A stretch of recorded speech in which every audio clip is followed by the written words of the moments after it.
Anita Lowry. What's the name of that? Justice Times, that was it, out of Arkansas. And I'll tell you, I was so pleased because I began to hear from fellow officers that held me up and says, Jack, we felt the same way of you for years, but we didn't have anybody to talk to. We want to serve the people, but as you know, when we try, we get in such trouble. Are we to lose our professions because we want to uphold our oaths? So we began to communicate back and forth, and it was marvelous, folks. Even though I was being persecuted by my department, I now had a support base. And I thank the Lord. Mission of the IRS to audit every single taxpayer. So the question is that begs to be asked, it's not a question of if, it's a question of when. Now they have a program called Compliance 2000. When the IRS goes out and audit taxpayers, they collect an average of $4,500. This country is broke.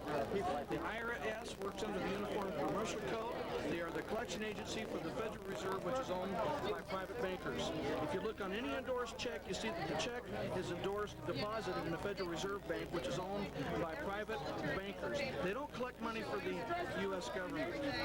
So you have 125,000 IRS agents, and you've only got 16,000 or so of FBI agents. Now, where's the priority of this nation?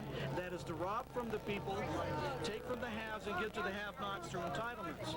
This deficit spending that we're on is going to collapse in the year 1995 because we'll not collect enough taxes or revenue to pay off the interest of this country's debt.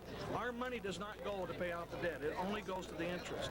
And the sooner the American people understand this, the sooner that we can stand up and get our rights back, embrace the Constitution, enforce those common law rights that we have, and we'll get this country out of debt, and we won't need these Gestapos.